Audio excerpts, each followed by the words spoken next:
ሰራት በህይወት ውስጥ ማን ወዳጅ ማን ጠላት እንደሆነ የለየበት ጊዜ ደርሷል። ሰራት የገዛ ወንድም ጃን ከበራጋቺ ታርጎ ማቅጦ በመጨረሻም ከድር መወለዷ አሁን አገር ያወቀው ፀሐይ የሞቀው ጉዳይ ሆኗል። ሰራትን እጅግ በጣም ያበሳጨው ሁሉም ነገር አጠገቡ ሲከናወን ሆኖ ማወቁ ነው። ነጃቲ በመጨረሻም ሰራት አይኑን እንዲከፍት አስችሎታል። ዘይነብ ከሰራት ጎን ትገኛለች። እስካሁን ድረስ የጂያን የጤንነት ሁኔታ አልተረጋገጠም። ወይ ሊሞት ይችላል ወይ መጥፎ ነገር ሊያጋጥመው ይችላል። ቢተርፍ እንኳን አሁንም ቢሆን ሆስፒታል ውስጥ ነው ያለው። ቀዶ ሕክምና እየተደረገለት በአንድ በኩል የጃን ወንድም ጃን እንዲሁም እናቱ ሴቪ ሆስፒታል ናቸው። የጃን ነገር ይከታተላሉ። እስካሁን ድረስ የሰራትና የአዝራ እንዲሁም የዘይነብ እዛ ሆስፒታል ውስጥ ለመጠየቅ አለመምጣት በጣም ግርምታ እየፈጠረባቸው ነው። ዘይነብ በአንድ በኩል አሁን ከሰራት አጠገብ ናት። ሰራት እጁ አካባቢ ትንሽ ደማምቷል። ይህም ወደ በራክ ቤት ሄዶ መስቶቱ በእጁ መጥቶ ነበረ። አሁን እየጠራረገችለት እያለ ነበረ። በድንገት ኤኪም ብቅ ያለችው ኤኪምና ሀይል መጡና አባታችንን ማግኘት እንፈልጋለን አሏት። ዘይነብ እዚህ ጋር አባታችሁ እዚህ ጋር ብቻው ፈልጋል እባካችሁ ትንሽ ጠብቁ ስትል ነበረ። እና አንቺ ለምንድነው ከሱ ገንሹ ብላ ኤኪም ነገር እያላት ከባድ ጥያቄ እየጠየቀች ነበረ፣ አባቷን በመስቶት ውስጥ እያየችው። ከዛም በኋላ ሀይል ደግሞ እዚህ ጋር አባዬ ያዘነ ይመስላል ችግራል እንዴ ትላታለች። አላዘነም ትንሽ ብቻውን ይሁን ፍቀዱለት ከዛ ይመጣል በኋላ ትላቸዋለች። ኤኪም አይ ማግኘት አለብኝ እሱ አባዬ ማናገር አለብኝ ስትል ዘይነብ እዚህ ጋር ኤኪም እባክሽ የኔ ቆንጆ አሁን ትክክለኛው ጊዜ አይደለም፣ አባታችሁ ሀሳቡን ይሰብስብ ከዛ መጥተው ያናግራቸዋል፣ እባካችሁ ሂዱ አለቻቸው። ሁለቱም እየተመለሱ ነበረ። ምን እየሆነ ነው ያለው ትላለች ሀያል አይገባሽም እንዴ ዘይነብ እኛን ከአባታችን እያራቀችን እኮ ነው አይገባሽም እንዴ አለቻት። ኢኪም ስሜት የማይስ ነገር አታውሪ የሆነ ነገር ተፈጥሯል ብላት እየነገረቻት አብረው ይመለሳሉ። ዘይነብ ተመለሰች። ምን እያሉ ነው ይላታል። ካላገኘ ነው እያሉ ነበረ። አሁን ምን ብለን ልነግራቸው ነው ልትነግራቸው ነው ይምር አለችው ዘይነብ። ይሄ እንዴት ተብሎ ለልጆች ይነገራል? እንዴት ተብሎ ይሄ ይወራል? ፈጣሪ ሆይ ብሎ ጭንቅላቱን ያዘ። ፈጣሪ ሆይ አሁን ይህን ውርደት እንዴት ብዬ ነው የምናገረው እያለ ነበረ። ልክ ነህ ተረጋጋ እያለች ተባብለዋለች። ሰራት ማልቀስ ጀመረ። ሀያልና ኢኪም ስለዚህ ጉዳይ በምንም መንገድ በምንም ሁኔታ ውስጥ ሆነው ማወቅ የለባቸውም ይላታል። ጭንቅላቷን እየነቀነቀች ሀሳቡን እሺ በማለት እየተቀበለች ነው። በሌላ በኩል ኢብሩ ቤት ውስጥ ናት። ስልኳን እየነካካች እናቷ የሆነ ነገር ስራ እየሰራች ነው። በድንገት ነበረ በር ተንኳኳ። ከዛ እዚህ ጋር ረፊቃ አይ አባትሽ በዚህ ሰዓት አይመጣም ብዙ ጊዜ እንደመጣ ቀን ብላ ዞሮ ስትል ሙስጠፋ በሩን ከፈተው። እንዴት ናችሁ ብሎ እየገባ ነበረ። ኢብሩ እንኳን እየመጣ እንዳለ ታውቃለች። የገረማት ረፊቃ ናት። እንዴ ሙስጠፋ አልሄድክም እንዴ ልጄ አልሄድክም እንዴ አለችው። አዎ እማዬ አልሄድኩም ሀሳቤን ቀይሬያለሁ ከዚህ በኋላ እዚህ ነው መሆኑ የትም መሄድ የለም ማለት እዚሁ ስራ ጀምራለሁ እዚሁ እቀራለሁ ይላታል። ወይኔ ልጅ ደስ ብሎኛል እንኳንም አልሄድክ ይሄ ቤትህ ነው ቤትህን ተለይተህ ቤተሰብን ጥለየት ትሄዳለህ ብላ እያቀፈችው ነበረ። እማዬ ኧረ ቆይ አንዴ ኧረ እኔም ልቀፈው ወንድሜን እንዴ ምንድን ነው ብላ እሷም ኢብሩን ብትሆን ወንድሟን እያቀፈችው ነበረ። ከዛ አልነገርሻትም ለማዬ ሁሉንም ነገር ይላታል። ኧረ አልነገርኳትም ብላ እያቀፈችው ነበረ። ከዛም በኋላ እንግዲህ በቃ እንደ ድሮ ፍቅር በፍቅር ልንሆን ነው ማለት ነው እህትና ወንድም መጨቃጨቅ የለ መነታረክ የለ በጣም ደስ ይላል ትላለች። እዚህ ጋር ረፊቃ አዎ እማዬ ትክክል ምንም መጨቃጨቅ የለም ሁሉን ነገር አስተካክያለሁ የአዝራ ጉዳይ ማብቅቶለታል አላት። ከዛ ኢብሩ እዚህ ጋር እና ከዚህ በኋላ እሷን አታያትም ማለት ነው አታገኛትም አለችው። በጭራሽ አላገኛትም በነገራችን ላይ ማየ ጋምዜን አናግሬያታለሁ ፕሮፖዝ አረጊያታለሁ የኔን ሀሳብም ተቀብላለች የጋብቻ ጥያቄውን ብሎ ተናገረ። ወንድሜ ምንድን ያረከው አመረርክ እንዴ ምርህን ነው አለችው። ኢብሩ እዚህ ጋር ማሾፍና መቀለድ ይመስላል እንዴ እያላ ነበር። እንዴ ኧረ እባክህ ሙስጠፋ ምን እያረክን ያለው ብላ ጠይቋለች። ረፊቃ በአንድ በኩል ጀግና ልጅ ጥሩ አረክ ስትለው ነበረ። በባህላችን መሰረት በስነስርዓቱ መሰረት ሄደን እንግዲህ እጇን እንጠይቃለን ማለት ነው ይላታል ለእናቱ። ከዛም በኋላ እሷ ሙስጠፋ ወይኔ ደስ ብሎኛል ብላ ያቀፈችው ነበረ። በአንድ በኩል ኢብሩ ተነናገተች። እንዴ ምንድነው ወንድም እያረክ ያለው ነገር እንዴ እቺ ልጅ ምን አጠፋች ጋምዜ ምን አጠፋች ገና ለገና በአዝራ ላይ ተናደህባት እንዴ ፈጥነኝ ነገር መወሰን የለብንም ትንሽ ለራስ ጊዜ ያስፈልጋል እንዴ ጋምዜ ምንድነው ኃጢአቷ ስትለው ነበረ። ማድረግ ያለብኝ ነገር አውቃለሁ እህቴ ጣልቃ ትግቢ ችግር የለም እያለ ነበረ። ከዛ እሱ ጋምዜ ምንም ማረጋን ነገር የለም ምንም አላጠፉም እሷ ላይ እያለ ነበረ። እንዴ ወንድም የሆነም ቢሆን አዝራን ታፈቅራታለህ እኮ እንዴ ምንድነው ልቧን ልትሰብረው እንዴ ጋምዜ ልብ ተው ይቅርብ አለችው። አንቺ የማይመስል ነገር አታውሪ ወንድምሽ አዝራና ያፈቅራት ምንድን የሟርት ነገር ትሟርቻለሽ እንዴ ምንድነው የምትይው በቃ እዚህ ጉዳይ ላይ ጣልቃ ትግቢ አይመለከትሽም ስትላት ነበረ። እኔ እኮ ስለ ወንድሜ ስለማስብለት እኮ ነው ምንድነው ነገሩ ወይኔ ፈጣሪ ሆይ ኧረ እናንተ ሰዎች የምታረጉትን ነገር አታውቁም ብላ ወገቧን ይዛ ትመለከታቸዋለች። በነገራችን ላይ ሙስጠፋ ዘይነብ ስለዚህ ነገር ስታቅ በስ ደስተኛ ነው የምትሆነው። ምን ልስራለህ ደስ ያለን ነገር ልስራለህ ቁርስ አልበላም አለችው። እውነቱን ልንገርሽ እማዬ አሁን በጣም ርቦኛል ምግብ እበላለሁ ብበላ ደስ ይለኛል እያላን ነበረ። ከዛም በኋላ እሺ አለችው። ደስ ብሏት ለልጇ ምግብ ልታዘጋጅ ወደ ውስጥ እየገባች ነው። ኢብሩ ግን የወንድሟ ነገር አልገባትም። እንደ ቸኮል አይነት ስሜት እየተሰማ ነው። ተው ይቅርብ ብላ በደንብ አስጠነቀቀችው። እሱ ግን ራሴን አሳምኘዋለሁ አንዴ እያላን ነው። በሌላ በኩል ጃናውንም ቢሆን የወንድሙ ሁኔታ ይጠባበቃል። ድንገት አዝራ ከተፋለች። አዝራ ስትመጣ ሴቪም አንቺ የነበርሽ እስካሁን ድረስ የነበርሽ እንደዚህ ባልሽ እንደዚህ ሲሆን እንዴ ጃን እኮ ከራሱ ጋር እኮ እየታገለ እኮ ነው ያለው። አንቺ የነበርሽ ምን ሆነሽ ነው እንዴት እንደዚህ ይደረጋል ስትላ ነበር። ጃን ደግሞ እማያውን ጊዜው አይደለም እባክሽ አቁሚ እያለ ነበረ። አዝራ ጃን እንደዚህ በመሆኑ የተደሰተች ይመስላል። ቆይ እማዬ ይሄ ጊዜው አይደለም እያለ እሱ ግን ጃን እናቱን እያረጋጋ ነበረ። የምር እየሞተ ነው ብላ አዝራ ጃንን ጠየቀችው። ጃን ደግሞ ሰርጀሪ ውስጥ ነው ያለው እስካሁን ድረስ አዲስ ነገር የለም ግን ደህና ይሆናል ቁጭ በይ እዚህ ጋር ብሎ እሷን ለማረጋጋት ሞከረ። አዝራ ግን በሞተ ብላ እየጸለች ነው። በአንድ በኩል ሴቪም ዞር ብላ ስታያት አዝራ ያዘነች አትመስልም። እያት ምንም ግድ የሰጣትም አትመስልም። ምንም ስሜት የለሽም እንደ አንቺ ለባልሽ እንዴት የሆነ ነገር እንኳን ትንሽ እንኳን ፊትሽ ላይ ያዘን አይታይም ስትራ ነበረ። አዝራ ምንም አልመሰላትም። ጃን ደግሞ እማዬ ተረጋጊ፣ ደንግጣ እኮ ነው የሚሆነው ደንግጣለች፣ ተመልከች እባክሽ እንደዚህ አትጫኛት ነፍሰ ጡር እኮ ናት እያላ ነበረ። ሰራት ጋር ደውል ይኸውልህ ስማ ሰራት ማወቅ አለበት። ዘይነብ ጋር ደውላለሁ ነገር ግን ሰራት አያነሳም እሷም አታነሳም እባክህ እስኪ ደውል እያለችው ነበር። ቆይ እስኪ ቆይ እንዴ ሰራት ለኔ ማላነሳልኝም ዘይነብ ጋር እንዴ ልሞክር እያለ ነበረ። ዘይነብ አሁን ከሰራት አጠገብ ናት። እጁን ከጠራረገችለት በኋላ የሆነ ነገር ጠመጠመችለት። ከዛም በኋላ ስልክ ሲደወል ወደ ስልኳ ተጠጋች። ጃን እየደወለ ነው አለችው። በእርግጠኝነት ለምን ሆስፒታል አሁን እንዳልመጣው ራሳቸውን እየጠየቁ መሆን አለባቸው ይላታል። አሁን ለዛ ነው እስኪ ቆይ ቼክ ላድርግ ብላ ነሳቸው። ሄሎ ጃን አለችው።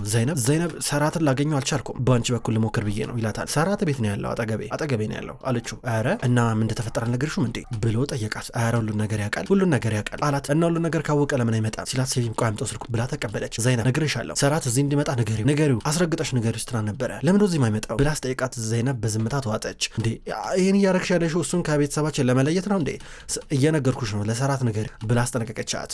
ለምንድነው ከወንድሙ ጎን የማይቆም ብላ እየጠየቀቻት። እንግዲህ ወይዘሮ ሴቪም ምን ብዬ ልንገርሽ ሰራት ራሱ ሁሉ ነገር ይነግርሻል አለቻት። ምንድነው የሚነግረኝ ምንድነው የተፈጠረው እስኪ መልሽልኝ እያለች ሴቪም ጠይቃለች። እሷ ምንም ነገር ማውራት አይፈልግም ይቅርታ ብላ ዘይነብ ስልኩን ዘጋችው። እንዴ ጆሮ ላይ ዘጋችው እንካ ስልክ ቆይ እኔማ ምን እየሆነ እንዳለ ማጣራት አለብኝ ብላ ሴቪም በቀጥታ ወደ ቤት እየሄደች ነው። ፔሊን ወደ ጃን ተጠጋች። ጃን ምን እየሆነ ነው ያለው አለችው። አላውቅም ፔሊን አላውቅም አልገባኝም። ሰራት የፈለገ ወንድሙ ላይ ቢናደድ እንኳን ቢበሳጭ እንኳን የምሬ ነው የምልሽ እንደዚህ አይሆንም እንደዚህ አይጨክንም ከወንድሙ ጎን ይሆናል። ምን እየሆነ ነው ያለው በእርግጠኝነት የሆነ ነገር ተፈጥሯል መጥፎ ነገር ይላታል። ፔሊን ስርስሩ ትከተለዋለች። ሄዱ ተቀመጠ። ከጎን ሆና እሱን እያጽናናችሁ ነው። አዝራ ፊቷ ላይ የተቀላቀለ ስሜት ነው የሚታየው። ከሞተ ምን አረጋለሁ የት ሄዳለሁ የት አመልጣለሁ የሚሉ ስሜቶች እየተደበላለቁባት ራሷን ስጠይቅ ነበረ። በሌላ በኩል ሙትሎ ወደ ቤት እየመጣች ነው። ስትመጣ በሩ መስታወቱ ተሰባብሯል። ደነገጠች። እዚህ ጋር ምን እየሆነ ነው ያለው ብላ በቀጥታ ወደ ውስጥ ገባች። ምንድነው እዚህ ጋር ምን ተፈጥሮ ነው በራክ የት ነሽ እያለች ወደ ውስጥ ገባች። በራክ ሳሎን የለችም። በራክ የኔ ወዴት ነሽ ብላ በቀጥታ ወደ መኝታ ክፍሏ እየመጣች በራክ መድኃኒት ሰብስባ ልትውጥ ነበረ። እነዚህን ኪኒኖች ልትቀም ነበር። በድንገት ሞት ውስጥ መጣ። ምን እያደረግሽ ነው ስትላት በራክ ዞር በይልኝ ብላ ኪኒኖቹን የወደቁትን ለመልቀም እየሞከረች ነው።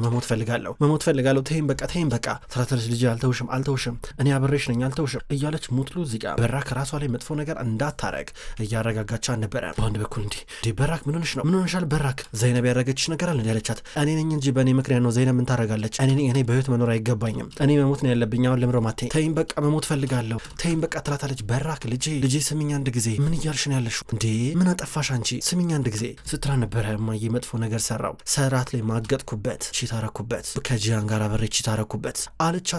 ሙትሉ ደነገጠች። በራክ እየዬ ብላ ማልቀሷን ትቀጥላለች። ሙትሉ ክው ብላለች። በሌላ በኩል በዚህ ሰዓት ላይ በሁሉም አይን ልትጠላ በጣም የቀረበችው ካደር ናት። ምንም የማታውቀው አንድ ፍሬ ልጅ አሁን ስዕል እየሳለች ነው። እንደ ልማዷ ስዕል እየሳለች በድንገት ነበረ ዘይነብ እና ሰራት መጡ። ከዛ እዚህ ጋር ካደር የሳለችውን ስዕል ወንድሜ ሰራት እህቴ ዘይነብ እዩ የሳልኩትን ስዕል ብላ የሳለችውን ሁለቱን ነበረ። ሁለቱ ስዕል ላይ የሚታዩት በሚያምር ሁኔታ ስላቸው ከጎን ሆኖ ነበረ ልክ እንደ ባልና እንደ ሚስት። ከዛ እዚህ ጋር ዘይነብ ስታይ ዋው በጣም ያምራል ቆንጆ ነው ስትል ነበረ።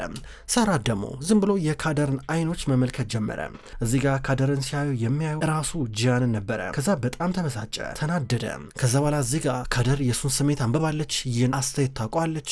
አስፈራት። ከዛም በኋላ ምንም ማለት አልቻለችም። ፈርታ እየሮጠች ትሄዳለች። ከዛ እዚህ ጋር ሰራት ተበሳጨ፣ ሄዶ ይቀመጣል። ሰራት ተረጋጋ እያለች ዘይነብ አጠገቡ ትሆናለች። ነገሩ ግራ የሚያጋባ እየሆነ ነው። ሰራት ስሜቱን የገልጽበት መንገድ ሰራት ካደርን ያየበት መንገድ ትክክል አይደለም እያለችው ድንገት ሴቪ መጣች። በር አንኳኳች። ሰራተኛዋ በር እየከፈተች ነበር። ሴቪም ገባችና ሰራት የት ነው ያለው? ሰራት የት ነህ? ሰራት ምን እያረክ ነው ያለው? ወንድም እዛ ሆስፒታል ውስጥ ነው ያለው፣ እየሞተ ነው ያለው። አንተ የት ነህ እያለችው ነበር። ቢሞት ይሻለዋል ሲላ ነበር። ምን እየሆነ ነው ያለው እያለች ሴቪም ስትጠይቀው በድንገት ነበረ ኢኪ ምን ላይ አልመጡ ስለምን እያወራችሁ ነው ያላችሁት ብለው ጠየቁ። በተለይ ኢኪ በጣም ለሞቅ ነው መጓጓው። ከዛ በኋላ ዘይነብ ዚጋ ልጆች ወደ ክፍላችሁ ሂዱ ስትል ነበር። ኢኪም ደግሞ የትም አንሄድም ምንድን ነው ምን እየሆነ ነው ያለው ብላ ኢኪም ሰጠይቅ። ኢኪም ወደ ክፍልሽ ሂጂ ብሎ ሰራት ዚጋ በኃይል ተቆጣ።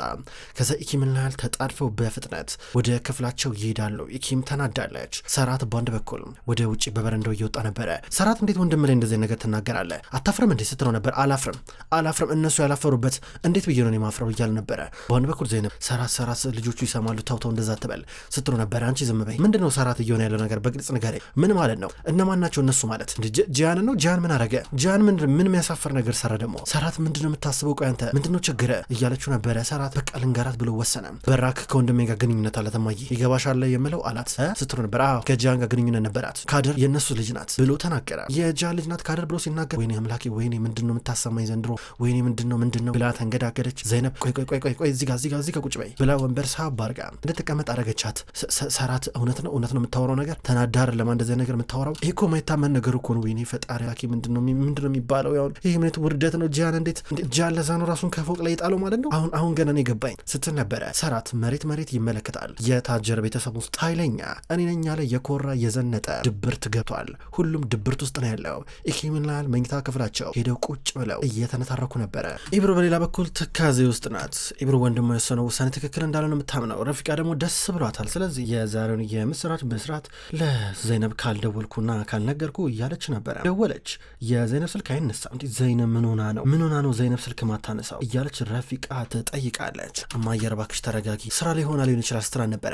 እኛ ዘንድ የሚያሳስበን ነገር አለ ትላታለች። ምንድን ነው ስትላን ነበረ። ረፊቃ በአንድ በኩል ጋምዜ ወንድምን የተቀበለችው በእርግጠኝነት ስለ አዝራ ምንም የምታውቀው ነገር የለም ነው የምልሽ። ይሁን ነገር ብታውቅ ኖሮ እሺ አትለውም ነበረ። እማዬ እባክሽ ተይ ስሚ እባክሽ፣ ልጅቷ ምን አርጋ ነው እንደዚህ ማለት እሱ በእነሱ አጤት መቀጣት አለባት እንዴ አለቻት። የማይረባ ነገር አዘባርቂ አንቺ ደግሞ ጀመረሽ አጉል አዛኝ ምናምን ለመሆን የምትሞክሪው ነገር አለቻት። እማዬ እንደዛ እኮ አይደለም ትላታለች። እንዴ ስሚኛ ትንሽ መጠበቅ አለበት ራሱን ማረጋጋት አለበት አለቻት። ረፊቃ አልሰማሽም አለቻት። ከዛ ቢሩ በቃ ወክል አርግ ስትላን ነበር። ጓዴን ነው ስትላን ነበር። የትም የወንድሜና ያንቺን ደስታ ማረብሽ ከሆነ ወክል አርግ እስኪ በቃ ትንሽ ልራመድ ጨንቆኛል ብላ ወጣች። በሌላ በኩል ቱሊያ እዛው ሰፈር ውስጥ ናት። ከዛ በኋላ በድንገት ተደወለላት። የደወለችላት ሙትሉ ነበረች። ሄለው ቱሊያ የት ነው ያለሽው?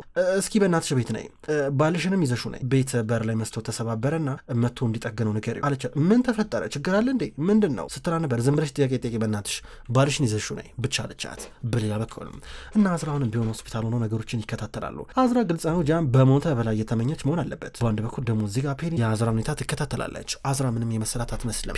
ዝም ብላ የሷ ሁኔታ አየችና ወደ ጃን ተጠግታ ሁሉም ነገር ሰላም ይሆናል ብላ ስታጽናና እሺ አመሰግናለሁ እያለን ነበር እሱም። ከዛ በኋላ በድንገት ዶክተር መጣ እስኪን ጠይቀው አለችው። ወደ ዶክተሩ ቀረበው። ዶክተር ምን አዲስ ነገር አለ ብለው ጠየቁት። ከዛ ዶክተሩ አቶ ጂያን እንግዲህ ያለበት የጤና ሁኔታ ለሞት የሚያሳስበው ነገር የለም፣ ነገር ግን ወሳኝ የሚባሉ አጥንቱ ላይና ነርቭ ላይ ከባድ ጉዳት ደርሶበታል። በተለይ ስፓይናል ኮርዱ ላይ አካባቢ ማለት ነው።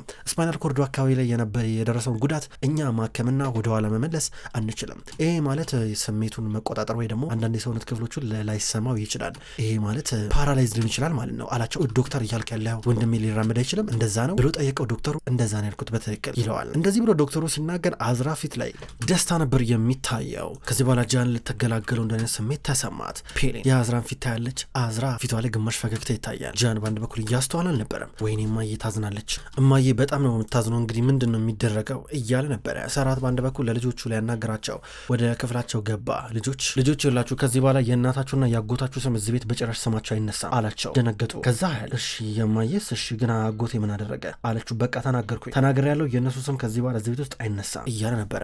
አባዬ ችግር አለ እንዴ ምንድን ነው ነገሩ ብላ ኢኪም ጠየቀች። በጣም አስነዋሪ የሆነ ነገር ሰርተዋል፣ በጭራሽ ስማቸው አይነሳም ሲል እና አሁን ወደ አያታችን ቤት ላንሄድ ነው ብለው ጠየቁት። አይደለም ከዚህ በኋላ ጂያን እዚህ ቤት ውስጥ አይገባም፣ እዚህ ግቢም አይመጣም በጭራሽ አላቸው። ተናገጡ። ቁርጥ ያለ ነገር ነው የተናገረው። ሰራት እዚህ ጋር ጥሏቸው ሄደ። እንዴ የምር አጎቴ ግን ምን አርጎ ነው አባዬ ምን አርጎ አበሳሽቶት ነው አባዬ ጨክኖ እንደዚህ ሊናገር የቻለው ትላለች ኢኪም በአንድ በኩል። ኃይል ደግሞ በጣም ከባድ መሆን አለበት ትላታለች። ተገርመው ሁለቱም እዛ መኝታ ክፍላቸው ሆነው ይነጋገራሉ። ሰራት ጥሏቸው ሄደዋል።